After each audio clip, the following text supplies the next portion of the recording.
কটা চিরদিনই করেছি, কটা সুপারহিট দিয়েছি, কটা, এসব ভেবে লাভ নেই।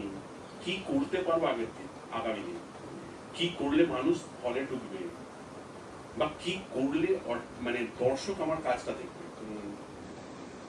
অনেক আপডেট করতে, সারা পৃথিবীতে এত আপগ্রেড হয়ে গেছে সবকিছু, আমরা অনেক পিছিয়ে ছিলাম আপগ্রেড করতে। আর আমরা বাঙালি তো একটু ঘুরে মানে ভীষণ, আচ্ছা দেখি কাকে দেখবো, আচ্ছা পরশু দেখে নেবো, আরে জানি তো, আরে হবে তো হবে তো আড্ডা, মানে মানে আমরা বন্ধুদের বাড়িতে আড্ডা মারতে বসে এত কথা বলে ফেলি, হ্যাঁ অন্যকে নিয়ে এত সমালোচনা করে ফেলি, ফলে আমি নিজেকে লুকিয়ে ফেলি।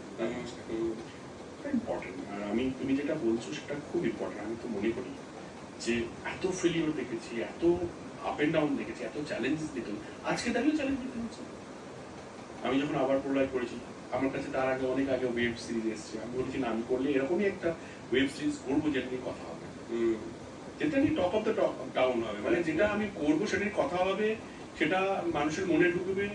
আমি যতক্ষণ না নিজে বুঝতে পারবো যেটা হচ্ছে ততক্ষণ আমি তো করতে পারবো না। ঠিক, কালকে দুটো পয়সা আছে বলে আমাকে এটা করতে হবে, নট নেসেসারি। এটা যদি আমার ওয়েব সিরিজের প্রথম কাজ হয়, ওটা দিয়ে আমার পথ চলা শুরু হয়, তাহলে সেই কাজ